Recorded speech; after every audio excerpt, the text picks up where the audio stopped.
በሱባኤ ወቅት ምንና እንዴት እንጸልይ?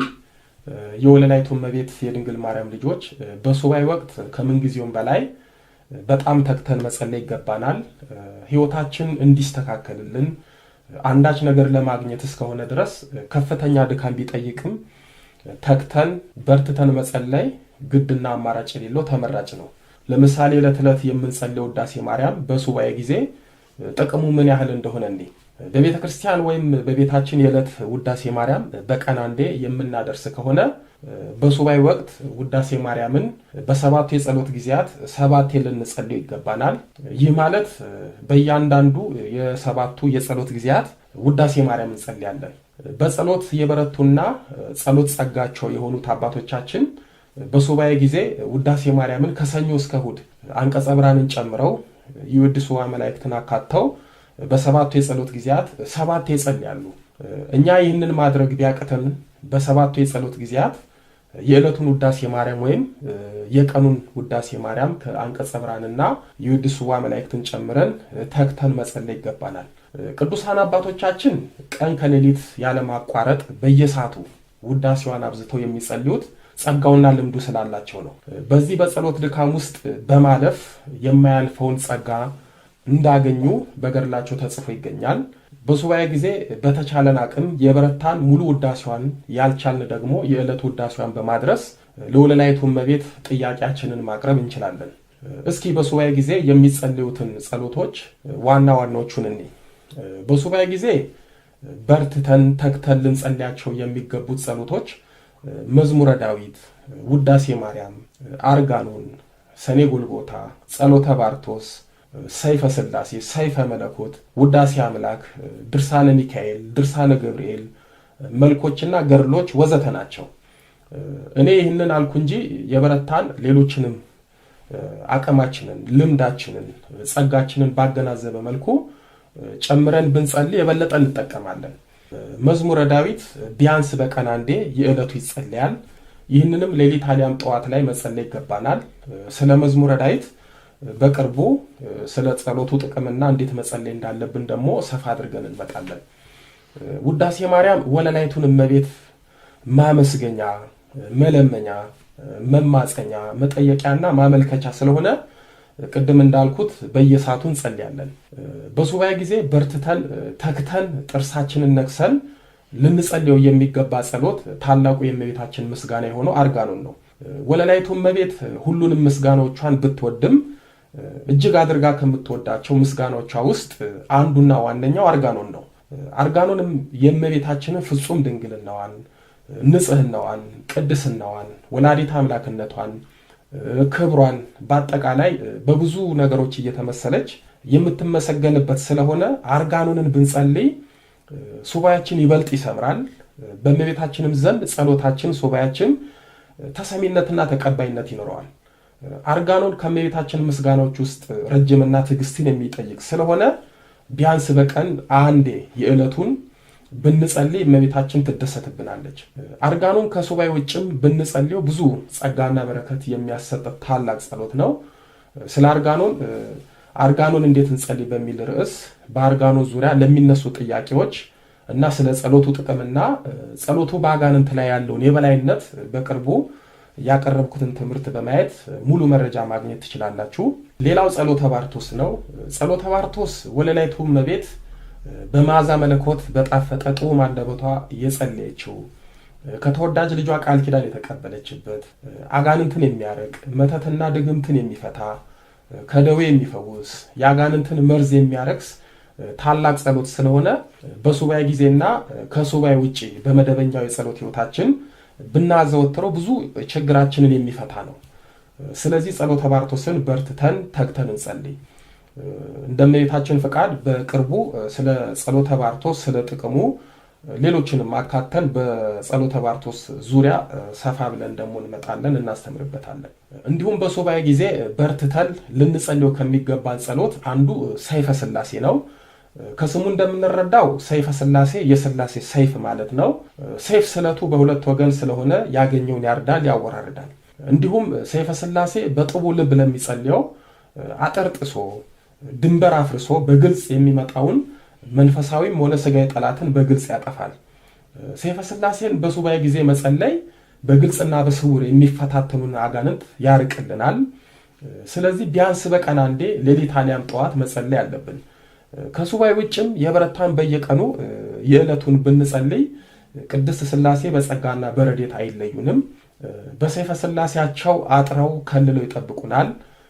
ጠላትም አይበረታብንም። ስለ ሰይፈ ሥላሴ ጸሎት ሰይፈ ሥላሴ እንዴት እንጸልይ በሚል ርዕስ ስለ ጸሎቱና ስለ ጸሎቱ ጥቅም በዚህ ቻናል ላይ ትምህርት ሰጥቼበታለሁ። እሱን ብታዩት ሰፊ ግንዛቤ ይኖራችኋል። ሌላው በሱባኤ ጊዜ ልንጸልያቸው ከሚገቡን ውስጥ ድርሳናት ናቸው። ድርሳነ ሚካኤል፣ ድርሳነ ገብርኤል ወዘተ ነው። እንደሚታወቀው በሱባኤ ጊዜ ወይም በሱባኤ ወቅት አጋንንት እጅጉን ይፈትነናል። በፈተናው ሱባኤያችንን እስከ ማቋረጥ ሊያደርሰን ይችላል። ስለዚህ በሱባኤ ወቅት በስውርና በግልጽ ከሚፈትኑን አጋንንት መላእክት ስለሚጠብቁን የወደድነውን መልአክ ድርሳን በቀን አንዴ ብናደርስ ጥሩ ነው። ይህ ሁሉ ግዴታ ሳይሆን አማራጭ ነው። ምክንያቱም አቅማችንና ልምዳችን ይወስነዋል። ግን ከሱባኤ ውጪ የወር ባህላቸውን ጠብቀን ድርሳናቸውን መልካቸውን ብናደርስ ጥበቃቸው አይለየንም። ከድርሳናት ጋር በተያያዘ ለብዙዎች ጥያቄ የሚሆን አለ። ይህም ሴት ድርሳን ማድረስ ወይም ማንበብ መጸለይ ትችላለች ወይ የሚለውን ስናይ አንዳንዶች አትችልም ይላሉ። ይህ ታላቅ ስህተት ነው። ሴት ድርሳን ማድረስ ትችላለች። አንዲት ሴት ቅዱስ ሚካኤልን ወይንም ቅዱስ ገብርኤልን ከወደደች ፍቅሯን ስሙን በመጥራትና በመዘከር ብቻ ሳይሆን ድርሳኑን በዕለተ ቀኑ በማድረስ ጭምር መግለጽ ትችላለች። ግን በማህበር ከሆነ ወንድ ቢሆን ይመረጣል።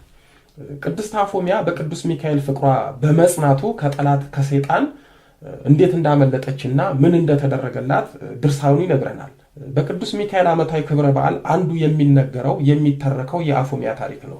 ይህ ማለት ሴቶችን ድርሳን በማድረስ ታምራት እንደሚደረግላቸው ማሳያ ነው። በአጠቃላይ እንደተሰጠንና እንደ አቅማችን በሱባኤ ጊዜ በርትተን ተግተን የተለያዩ ጸሎቶችን ብንጸልይ እመቤታችን የሥጋችንንም የነፍሳችንንም ፍላጎት ትፈጽምልናለች። በተለይ ስለ 7ቱ የጸሎት ጊዜያትና ምንና እንዴት መጸለይ እንዳለብን ያስተማርኩትን ትምህርት ተመልክታችሁ እዛ ላይ ዘረዘርኳቸውን ጸሎቶች በሱባኤ ላይ ብትተገብሯቸው ሱባኤያችሁ መልካምና መልስ የምታገኙበት ይሆናል። እመቤታችንን በሱባኤ ምን እንለምናት ምን እንጠይቃት የሚለውን ስናይ ለስም አጠራሯ ክብር ምስጋና ይሁንና ወለላይቱ እመቤት ድንግል ማርያምን በሱባኤ እንደ ችግራችንና እንደ ፍላጎታችን እንደ ጎዶሏችን የተለያዩ ነገሮችን ልንጠይቃት እንችላለን።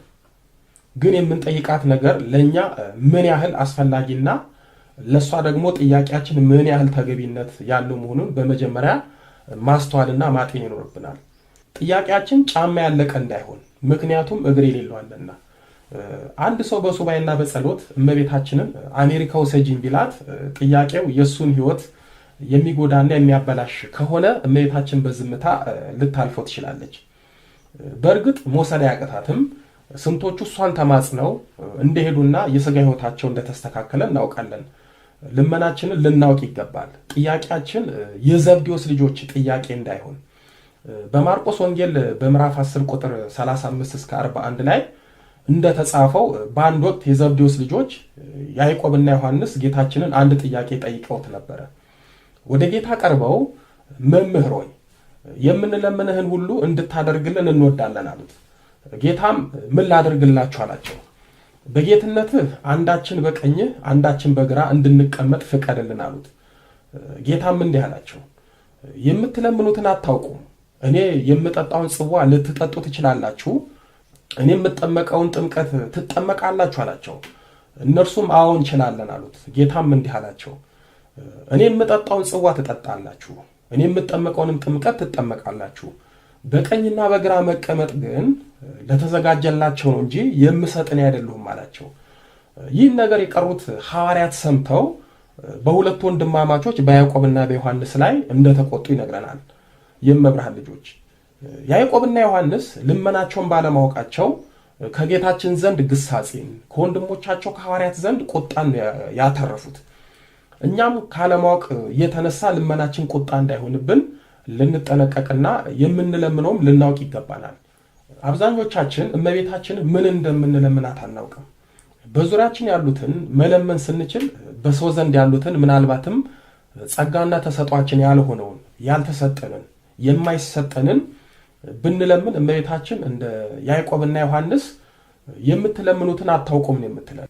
ስለዚህ ምን እንለምናት ያልን እንደሆነ ከልጇ ከወዳጇ እንድታስታርቀን፣ ኃጢአታችንን እንድታስተሰርይልን፣ በክርስትና ሕይወት እንድታጸናን፣ በንስሐ ሕይወት እንድታመላልሰን፣ ከመለኮታዊ ማዕድ ከቅዱስ ቁርባን ተካፋይ እንድታደርገን፣ የበይ ተመልካች እንዳንሆን፣ የልጇን መንግሥት እንድታወርሰን፣ የእናትነቷን ፍቅር በልቦናችን ጣዕሟን በአንደበታችን እንድታሳድርብን፣ ጌታን ባቀፉ መለኮትን በዳሰሱ ብሩካን እጆቿና በብርሃነ መስቀሏ እንድትባርከንና እንድትዳስሰን፣ ጸጋዋን እንድታሳድርብን፣ በረከቷን እንድታድለን፣ ዘውትር ጸሎታችንን ወደ ልጇ ዘንድ እንድታሳርግልን፣ ጀማሪዎች ሳይሆን ፈጻሚዎች እንድታደርገን፣ ከዓለም ክፋትና ርኩሰት በዘርፋፋ ቀሚሷ በክንፈ ረድኤቷ ከልላ እንድትጠብቀን፣ ሰላም፣ ፍቅር፣ ጤና፣ ጽናት፣ ትዕግስትና የተባረከ ትዳር፣ የተባረከ ልጅ ወዘተ እንድትሰጠን፣ በሕይወታችን በሰዎችም ይሁን በአጋንንት የተወሰደብንን የተዘጋብንን ዕድል እንድትከፍትልን፣ እንድታስመልስልን፣ በአጠቃላይ በሕይወታችን የሚያስፈልገንን የእኛን መንፈሳዊነት የማይሸረሽር መልካም ነገር እናት ለልጇ አስባ የምታደርገውን ሁሉ እንድታደርግልንና ሁል ጊዜ በጸሎታችን ሰዓት በሰማይ ሚስጥሯ እንድትመለከተን፣ በሰማይ መንገዷ እንድትጎበኘን መለመንና መማፀን ይገባናል። ጌታችን በማቴዎስ ወንጌል ምዕራፍ 6 ቁጥር 33 ላይ ጽድቁንም ፈልጉ ይህ ሁሉ ይጨመርላችኋል ስላለን ይህ ሁሉ ይጨመርልናል። ስለ ሰማይ ነገር ከለመናት ምድራዊውን ሳንለምናት እንዳስፈላጊነቱ ታደርግልናለች። መቼም ሰው በዝንባሌው ላይ ቢለምን ያሻውን ስለጠየቀ ይሰጠዋል፣ መክሊቱም ይገለጽለታል። ያልተሰጠውን ቢለምን ግን ጊዜውን ያባክናል። ይህ ማለት ጸጋችን ያልሆነን ነገር ብንለምን ከእግዚአብሔር አይሰጠንም አናገኝም ማለት አይደለም። ሰው እግዚአብሔርን በጸሎት ከለመነ እንኳን ጸጋው መክሊቱ የሆነ ቀርቶ ጸጋው ያልሆነን ነገር በጸሎት ማግኘት ይችላል። ስለዚህ እመቤታችንን ስንማጸን ኃላፊ ጠፊ የሆነ ስጋዊ ነገርን ብቻ ሳይሆን መንፈሳዊ ጸጋዎችንም መለመን ያስፈልጋል። እኛ ስለ መንፈሳዊ ነገር ስንለምን እሷ ደግሞ ስጋዊውን ጨምራ ትሰጠናለች። አንዳንዶቻችን ትዳር ብቻ እንድትሰጠን ሙጥኝ ብለን በቀን በማታ እንለምናታለን። ስለ መንፈሳዊ ሕይወት ስለምናገኘው ጸጋና በረከት ምንም ግድ የለንም። ወለላይቱ እመቤት ስለ ስጋዊ ነገራችን ብቻ የምታስብ እናት አይደለችም። ስለ መንፈሳዊ በረከት ስጦታም ትጨነቃለች። አንዳንዶቻችን ታመን የስጋ ጤናችን እንዲመለስ ጊዜያዊ በሽታችን እንዲርቅ እንማጸናታለን። ምናልባት ነፍሳችን በኃጢአት በሽታ ቆስላ ታማ ሊሆን ይችላል። ስለማትታየን ስለ ነፍሳችን ጉዳይ ቸል በማለት ስለሚታየውና ስለሚያስጨንቀን ስጋዊ ሕመም ጉዳይ እንጨነቃለን። አንዳንዴ እመቤታችን ሳትዘገይብን ምናልባትም የምንለመናትን ካለማወቅና ተቀዳሚና ተከታዩን ካለመረዳት በራሳችን እናዘገያለን። መቼም በልጅነቱ ዳረጎት ወይም እንጎቻ ያልበላ የለም። ወላጅ እናታችን እንዴት አንጀቷን በመብላት እንደምንለምናት እንጎቻውንም ስትሰጠን ያለ ወጥ እንዴት ጥሞን እንደምንበላ እስኪ አስታውሱት። ዳረጎት ከመደበኛ ከምንበላው እንጀራ አትቆጠርም። ወላጅ እናታችን ዳረጎትን ከምንም እንደማትቆጥራት ሁሉ እመቤታችንም ማስቀደመን ጽድቁን ከለመናት ሌላውን እንደ ዳረጎት በየጊዜው ትሰጠናለች፣ ትጨምርልናለች። ስራ፣ ትዳር፣ ልጅ፣ ጤና፣ ሀብት፣ ዕድሜ እነዚህ ዳረጎት ስለሆኑ ሁሉንም በትዕግስት ትሰጠናለች፣ ታሰጠናለች። በሱባኤ ወቅት ዝምታ መልስ ነውን? እመቤታችን ለምን ዝም ትለናለች የሚለውን የብዙዎቻችን ጥያቄ እንመልከት።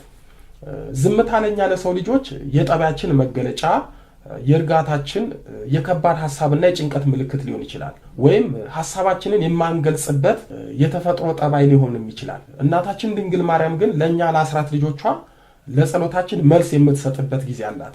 ጥበበኛው ሰለሞን በመጽሐፈ መክብብ ምዕራፍ 3 ቁጥር 1 ላይ ለሁሉ ዘመን አለው ከሰማይ በታችም ለሆነ ነገር ሁሉ ጊዜ አለው እንዳለ ሁሉንም ለማከናወን ጊዜና ሰዓት አለው። ለወለላይቱ እመቤት በሱባኤ በጸሎት በጾም በስግደት ያቀረብንላትን ጥያቄ ለጊዜው ዝም የምትለን በሱባኤ ዝምታ በራሱ መልስ ስለሆነ ነው። ይህ ማለት በሱባኤያችን ጸሎታችን አልተሰማም ማለት ሳይሆን በሱባኤ ያቀረብነው ጥያቄ የሚመለስበት የሚከናወንልን ነገር ጊዜው አልደረሰም ማለት ነው። አንዳንዶቻችን ሱባኤ ስንገባ በአንድ ሱባኤ በቀጥታ መልስ ማግኘት እንፈልጋለን። ጥሩ ነው። ግን መልስ የምናገኘው በሱባኤ ብቻ ሳይሆን ከሱባኤ ውጭም ጭምር ነው። የኛ ድርሻ ችግራችንን በሱባኤ በጸሎት ማሳሰብ ነው። ችግራችንን የመፍታት ያሰብነውን የለመነውን መፈጸምና የማስፈጸም ስራ የወለላይቱ እመቤት ነው። እመቤታችን በሱባኤ ወቅት ዝም የምትልበት ምክንያት አንደኛ ዝምታ በራሱ መልስ ስለሆነ ነው። አንድ ጉዳይ ለአንድ ወዳጃችን በምንነግርበትና በምናሳስብበት ሰዓት ጉዳዩን በጥሞና በተመስጦ ካዳመጠ በኋላ መፍትሄውን ጊዜ ወስዶበት ባላሰብንበት ሰዓት ችግራችንን እንደሚያቃልል ሁሉ ወለላይቱ እመቤት ጸሎታችንን ሰምታ ግን ለኛ ያልሰማች ቢመስለንም በአንድ ወቅት በዝምታ ያለፈች የሚመስለንን ነገር በተግባር ታከናውንልናለች። ለአንዳንዶቻችን በአጭር ጊዜ፣ ለሌሎቹ በታምራት በዕለቱ ታደርጋለች። ብዙ ጊዜ ሱባኤ ስንገባ የእመቤታችንን በራእይና በህልም መገለጥ መጠበቅ የለብንም። የሱባኤያችን ዋና ዓላማ የተቸገርንበትንና መፍትሄ ያሻንበትን ጉዳይ በጸሎት ለሷ ማሳሰብና መንገር ነው። ሌላው የራእዩና የህልሙ ጉዳይ የእመቤታችን ፈቃድ ነው። ለኛ መንገር ካለባት እንኳን በጸሎት በሱባኤ ተወስነን ቀርቶ እየበላን እየጠጣን በቤታችን ትነግረናለች። ስለዚህ ግድ ህልም ካላየን አንድ ተስፋ ካልሰጠችን ጸሎታችንን አልሰማችን ማለት አይደለም። እንኳን እኛ በጥምቀት የከበርን የቃል ኪዳን ልጆቿ ቀርቶ እሷ ለዓለም ሁሉ የምታስብና የምታለቅስ ውድ እናታችን ናት። ሁለተኛ ጽናታችንን ለማየት ነው።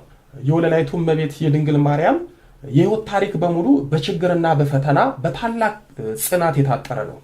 ይህን ሁሉ ፈተና በጽናትና በትዕግስት ተወጥተዋለች። እንደ አምላክ እናትነቷ ሊደርስባት የማይገባትን ጸዋት ወመከራ በአኮቴት ተቀብለዋለች። እመቤታችን ደግሞ በሁሉም ነገር እንድንጸናና እንድንታገስ ልታስተምረን ስለምትፈልግ ሱባኤያችንን ልመናችንን ዝም ሳትል ዝም ትላለች። ሱባኤ አንዴ ገብተን መልስ አጥተን ተስፋ ቆርጠን ብንወጣ አልጸናልም ማለት ነው። እዚህ ጋራ ስለ እመቤታችን ባህሪ ልብ ልንል የሚገባን ነገር አለ። ወለላይቱ እመቤት ባረፈችበት ጊዜ ሐዋርያት ሊቀብሯት ይዘዋት ሲሄዱ አይሁድ በምቀኝነት የከበረውን ስጋዋን ለማቃጠል ታውፋንያ የተባለ የሮም ወጠምሻ ወታደር ልከው ያረፈችበትን የአልጋዋን ሸንኮር ይዞ እንዲጥል ልከውት ነበረ። እሱም በድፍረት ከሐዋርያት ትከሻ ላይ ወለላይቱ እመቤት ያረፈችበትን የአልጋዋን ሸንኮር ይዞ እገለብጣለሁ ባለበት ሰዓት ቅዱስ ገብርኤል የታውፋንያን ሁለት እጁን በሰይፍ ነበር ያጨደው። ነፍሱ ከስጋው የተለየ የሰው በድን ክብር በሚሰጠው በአይሁድ ዘንድ ታውፋንያ በእመቤታችን የከበረ ስጋ ላይ ያደረገው ድርጊት እጅጉን ክፉ ስለነበረ የመላኩን ቁጣ ቀስቅሶ ሁለቱ እጆቹ በሰይፈ ነበልባሉ ተገምሶ ተቆርጧል። ርሪተ ልቦና እመቤታችን ግን ታውፋንያ ያደረገባትን ግፍና በደል ሳታስብ በመላኩ ቁጣ በሰይፍ የተቆረጠውን እጁን ወደ ቀደመው ቦታው እንዲመለስለት ቅዱስ ጴጥሮስን አዘዘችለት። የተቆረጠው የታውፋንያ እጅም በልጇ ቸርነትና በእሷ ምልጃና ጸሎት እንደቀደመ ደህነኛ ሆኖ ተመልሶለታል። ታዲያ ወለላይቱ እመቤት የታውፋንያን እጅ ወደ ቀደመ ቦታ የመለሰችለት እናት በጸሎት በሱባኤ በደጇ በቤታችን የምንለምናትን እንዴት ዝም ትለናለች? እንዴትስ መልስ አትሰጠንም? ወለላይቱ እመቤት እኛን ልጆቿን በዝምታ ለማለፍ አንጀቱ አይችልም፣ ልቡናም አይጨክንም። የጽኗ እናት ልጆች እንደመሆናችን መጠን በአንድ በሁለት ሱባኤ ዝም ሳትል ዝም ብትለን እኛም በተደጋጋሚ ሱባኤ ስንገባ ጽናታችንን አይታ ዝምታውን ሰብራ አቤት ልጆቼ ትለናለች፣ ችግራችንንም ትፈታለች። ስለዚህ በጽናት እንማጸናት። እመቤታችን ጽኑ ልጆች እንጂ ልፍስፍስ በሆነው ባልሆነው ፈተና የሚንኮታኮቱ ተስፋ የሚቆርጡ ልጆች የላትም። በተፈተኑ ቁጥር እንደ ምስማር የሚጠብቁ ልጆች እንጂ። እናታችን ሐና ማህፀኗ የተዘጋባት ልጅ በማጣት የምትቸገር ሴት ነበረች። እግዚአብሔር ማህፀኔን ዘግቶታል፣ የሞለጃ ጊዜም አልፎበታል ሳትል ያለመታከትና ያለመሰልቸት በጽናት በእግዚአብሔር ፊት ጸሎቷን ከእንባ ጋር ታቀርብ ነበር። ሐና ጸሎቷን በእግዚአብሔር ፊት ባበዛች ጊዜ ካህኑ ኤሊ አፏን በመመልከት እንደሰከረች እስከ መቁጠር ደርሶ ነበረ። ኤሊም በአንደኛ ሳሙኤል ምዕራፍ 1 ቁጥር 18 ላይ እንዲህ አላት፣ ስካርሽ እስከ መቼ ነው? የወይን ጠጅሽን ከአንቺ አርቂው አላት። ሐናም ጌታዬ ሆይ እኔስ ልቧ ያዘነባት ሴት ነኝ፣ ጠጅና ሌላ የሚያሰክር ነገር አልጠጣሁም። ነገር ግን በእግዚአብሔር ፊት እንባዬን አፈሰሱ፣ ሐዘኔና ጭንቀቴ ስለበዛ እስካሁን ድረስ ተናግሬያለሁና ባሪያህን እንደ ምናምንቴ ሴት አትቁጠረኝ አለችው። ኤሊም በደህና ሂጂ፣ የእስራኤል አምላክ የለመንሽውን ልመና ይስጥሽ ብሎ አሰናበታት። እናታችን ሐና በእግዚአብሔር ፊት በጸና ጽኑ ለቅሶ በማልቀሷ ሚሊዮኖችን የሚያስንቀውን አንዱ እንደ 7 የተቆጠረውን ነቢዩ ሳሙኤልን ወለደች። ሐናም በመጨረሻ በአንደኛ ሳሙኤል ምዕራፍ 2 ቁጥር 1 ላይ ልቤ በእግዚአብሔር ጸና አለች። እኛም እንደ ሐና ልባችን በእግዚአብሔር መጽናት አለበት። በዮሐንስ ወንጌል ምዕራፍ 5 ቁጥር 2 እስከ 9 ላይ አሳዛኝ ታሪኩ የተጻፈው መጻጉዕ ለ38 ዓመታት በአልጋ ቁራኛ በደዌ ዳኛ ተይዞ በቤተ ሳይዳ በጽናት የጌታን የማዳኑን መልስ ሲጠባበቅ ቆይቶ በመጨረሻም በጌታ መለኮታዊ እጅ በመዳሰስና ጤናን በመጎናጸፍ አልጋውን ተሸክሞ እንደ ሕፃን እየወረቀ ለመሄድ በቅቷል። እኛስ ጌታችንን ወለላይቱን እመቤት ስንት ዓመት በስንት ሱባኤ ችግራችንን ተሸክመን ደጅ ጸንተናት ይሆን? እንደ መጻጉዕ ጽናታችን ታይቶ እንቆቅልሻችን ተፈቶ ከጌታችን ከእመቤታችን መልስ አግኝተን እንደ ሕፃን ተደስተን እንድንመለስ መጽናት አለብን። እመቤታችን ጽናታችንን ለማየት ዝም ሳትል ዝም ትላለችና እኛም በሱባኤ በጽናት እናቴ እመቤቴ ልንላት ይገባል። ሶስተኛ ዝም የምትልበት ምክንያት እኛን እየሰራች ስለሆነ ነው። ብዙዎቻችን በእመቤታችን መሰራት ያስፈልገናል። በእርግጥ እግዚአብሔር በመለኮታዊ ጥበቡና እጁ ድንቅ አድርጎ ቢፈጥረንም ሰው ቢያደርገንም ከጊዜ በኋላ በዓለም ጣጣ ሰው መሆን ያልቻልን ብዙ ሰዎች አለን። ጥሩ መንፈሳዊት እየኖርን አላስፈላጊ ባህሪ ያለን ብዙ ነን። እመቤታችን በንጽህናዋ ብቻ ሳይሆን በባህሪዋ የተመሰገነች ስለሆነች እኛም ጥሩ ባህሪ እንዲኖረን ትፈልጋለች። በክርስትና ሕይወት ለረጅም ዓመታት ከስጋዊ አላስፈላጊ ባህሪያት ጋር የምንኖር ከሆነ መሰራት ያስፈልገናል። ዘማዊ፣ ነጭናጫ፣ ቁጡ፣ ተስፋ ቢስ፣ ዋዘኛ፣ ፌዘኛ፣ አሽሟጣጭ፣ ወረኛ፣ ውሸታም፣ ሐሜተኛ፣ አፈቀላጤ ወዘተ የሆነ ባህሪ ይዘን በእነዚህ ባህሪ የምንለመናት ከሆነ መልሷ ዝምታ ነው። ብዙዎቻችን የባህሪ ለውጥ ሳናመጣ ከእመቤታችን መልስ እንዲመጣለን እንፈልጋለን። ይህ ልክ አይደለም። በመጀመሪያ ራሳችንን ማስተካከልና መስተካከል ያስፈልገናል። አራተኛ ዝም የምትልበት ምክንያት የእኛን ነገር እየሰራች ስለሆነ ነው። ልዑል እግዚአብሔር ከሰማይ እስከ ምድር ያሉትና በውስጣቸው የሚገኙትን አስደናቂዎችን በቃልና በስራ ለመፍጠር 6 ቀናቶች ፈልጓል። እግዚአብሔር ሁሉን ነገር በሰከንዶች ሽርፍራፊ መፍጠር ይችል ነበረ። ግን ሁሉ የሚከናወንበት ጊዜና ሰዓት እንዳለው፣ ሁሉም ነገር ጊዜ እንደሚያስፈልገው፣ ያለ ጊዜው የሚሆን ነገር እንደሌለ፣ እኛም ለምናከናውናቸው ነገሮች ሁሉ ጊዜና እረፍት እንዳላቸው ለማጠየቅ ሁሉንም ነገር በጊዜ አከናውኑታል። እናታችን ድንግል ማርያም በጸሎት በሱባኤ ዝም ሳትል ዝም ያለች የሚመስለን የእኛን የልጆቿን ነገር እየሰራች ሲሆን ነው። እኛ ከእሷ ለስጋ የሚጠቅመንን በስጋ ብቻ ስንፈልግ እሷ የኛን የስጋም የመንፈሳዊ ነገርም ለማከናወን ጊዜ ትፈልጋለች። በመጀመሪያ እመቤታችንም በጸሎት በሱባኤ የምንማጸናት አንዳች በሕይወታችን የምንፈልገው ነገር ሲኖር ወይም በሕይወታችን በብዙ መልኩ ብዙ የተበላሸብን ነገሮች ስላሉ እነዛ ነገሮች እንዲስተካከሉ ስለሆነ ያ ማለት ያልተሰራልን ወይም ተሰርቶ የተበላሸብን ነገር አለ። ስለዚህ የኛን ነገር በነበረው ወይም በአዲስ መልክ እየሰራች ከሆነ ዝም ትላለች። ይህ ታዲያ ዝምታ ሳይሆን የሥራ ጊዜ ነው። ማንም ደግሞ አንድ ነገር ሲያደርግልን ካሰበ አድርጎ ያሳያል እንጂ አያወራም። እመቤታችንም የኛን ስራ ስትሰራ ልጆቼ እንዲህ ያደረኩላችሁ ነው አትልም። በዝምታ በተዋጠ ስራ ታከናውናለች። አንዳንዴም ለኛ የተሻለውን አማራጭና አስደሳች ነገር ለማድረግ ከማሰቧም የተነሳ ዝም ትላለች። ኋላ በስራ ፍቅሯን ትገልጽልናለች። በሱባኤ መልስ ብናጣስ የሚለውን ስናይ የወለላይቱ እመቤት ልጆች ሱባኤና ግብርና አንድ ነው። ገበሬ ምርቱ የሚወሰነው እንደ ዝናቡ ነው። ብርቱ ገበሬ ዘሩን ይዘራል። የዝናቡን ነገር ለፈጣሪ ይተዋል። ድርሻውን ያውቃል። የሱ ድርሻ መሬቱን አርሶ አለስልሶ መዝራት ብቻ ነው። የዝናብ ጉዳይ የእርሱ ሳይሆን የእግዚአብሔር ነው። እግዚአብሔር በዝናብ አብቅሎ በፀሐይ አብስሎ የዘራውትን ፍሬ እጥፍ ምርት ይሰጠኛል ብሎ ወራቶችን በተስፋ ይጠብቃል። እዚህ ጋራ ዝናብ ጠፍቶ የዘራው ዘር ምርት ባይሰጥ ሁሉም ባዶ ቢሆንበት ዘንድሮ አልቀናኝም፣ ስለዚህ ለከርሞ አልዘራም፣ እርሻው ይቅርብኝ አይልም። በሚመጣው የእርሻ ጊዜ ዝናቡን ተስፋ ያደርጋል እንጂ በስራ ዓለም እንደ ገበሬ ብርቱና ተስፋው በእግዚአብሔር የጸና የለም። እንደ እርሻም ፈታኝና ትዕግስትን የሚጠይቅ ስራ የለም። ከጸሎትም እንደ ሱባኤ ጸሎት ብርቱና ፈታኝ የለም። ዛሬ ሰው ሰውን ማመን ባቃተበትና ሰው ለሰው አንድ ነገር አደራ ቢሰጠው በማይመልስበት ዘመን የዋሁ ገበሬ መሬትን አምኗት የሰጣትን ዘር በእጥፍ ትመልስልኛለች ብሎ ወራቶችን በትዕግስት መጠበቁ ይገርማል። ገበሬ ከሰው ይልቅ መሬትን ያምናታል። የረጅም ዓመታት ታማኝ ወዳጁ ናትና አንዳንዴ የሰጣትን አደራ ብትበላ አይቀየማትም፣ በሌላ ጊዜ እንደምትክሰው ያውቃልና። እኛም ሱባኤ ስንገባ የእመቤታችንና የእኛን ድርሻ ልናውቅ ይገባል። የእኛ ድርሻ በሱባኤ ጸሎታችንን መዝራት ነው። በዘንድሮ ሱባኤ መልስ ብናጣ በሚመጣው ተስፋ ሳንቆርጥ ሱባኤ መያዝ አለብን። 2-3 ሱባኤ ገብተን መልስ ብናጣ ምን እናድርግ? ብዙ ሰዎች ከአንድም 2-3 ሱባኤ ይገባሉ፣ መልስም ያጣሉ። ይህ የሚሆነው አንደኛ ሱባኤ ስንገባ አስቀድመን ንስሐ ስለማንገባ ነው። በዚህ ጉዳይ በክፍል 4 በደንብ እመጣበታለሁ። ሁለተኛ የሱባኤ ስርዓትን ካለማወቅ ነው። ከሚበላው እስከሚጸልየው ስለማናውቅ በመሰለን ሱባኤ ገብተን ስለምንጸልይ ነው። ሶስተኛው እግዚአብሔር የሱባኤያችንን ትዕግስት እንደሚፈትን ስለማናውቅ ነው። አራተኛ ከእግዚአብሔርና ከእመቤታችን የሚደረግልን ነገር እኛ በፈለግነው ሳይሆን እነሱ በፈለጉት ጊዜ እንደሚያደርጉልን ስለማናውቅ ነው። ይህ ማለት ሁሉም ነገር በጊዜው ጊዜ መሆኑን ስለማንረዳ ነው። በተደጋጋሚ ሱባኤ ገብተን መልስ ስናጣ የምናስበው በትዕግስት እየተፈተንን ሳይሆን እግዚአብሔር ጸሎታችንን ያልሰማን ስለሚመስለን ነው።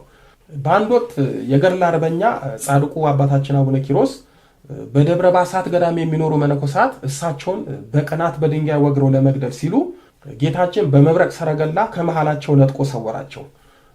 መነኮሳቱ አቡነ ኪሮስን በድንጋይ እንውገር በማለታቸውና በሌላም ክፉ ስራቸው ምክንያት ጌታችን አዝኖባቸው ከጽር በመጡ አረማውያን በሰይፍ ተገደሉ። መላእክተ ጽልመትም እየተሯሯጡ ነፍሳቸውን ወደ ሲኦል ሲወስዱና ሲጫወቱባቸው አቡነ ኪሮስ በጸጋዩ።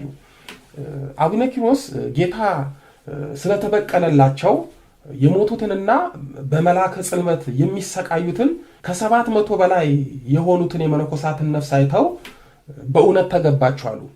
እኛ ብንሆን ክፉ ያለብንን የተገዳደረንን ሰው ጌታ አንድ ነገር ቢያደርግልን ቢገድልልን ደስታችን ነው።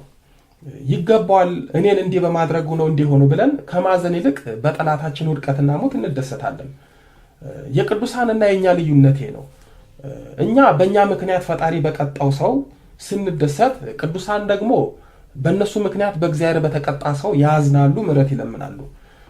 ከጥቂት ቀናት በኋላ አቡነ ኪሮስ ጌታ በፈረደባቸውና በአረማውያን እጅ እንዲሞቱ ባደረጋቸው መነኮሳት በእውነት ተገባቸው በማለታቸው ተጸጽተው የመነኮሳቱም ነፍሳት በመላከ ጽልመት ሲሰቃዩ አይተው እነዚህ ስህተተኞች አሳቱኝ ብለው ለነዚህ መነኮሳት ጌታችን ይቅር እንዲላቸው እንዲምራቸው 40 ቀን ሱባኤ ገቡ።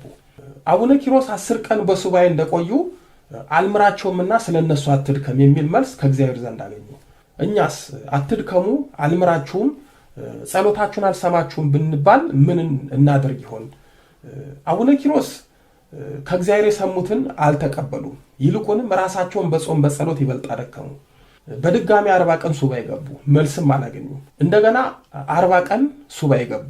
እንደ ቀድሞ አልምራቸውምና ስለነርሱ አትድከም ተባሉ። አባታችን አቡነ ኪሮስም ስርዓተ ምንኩስናን እማራለሁ ብዬ በራሴ ላይ መከራ በዛው ብሎ ከበዓታቸው ወጥተው ከጋለ ባልጩት ድንጋይ ላይ በጀርባቸው ተኝተው ስጋቸው ደርቆ እንደተጠበሰ ዓሣ እስኪሆን ድረስ ጸለዩ፣ ሱባኤ ያዙ።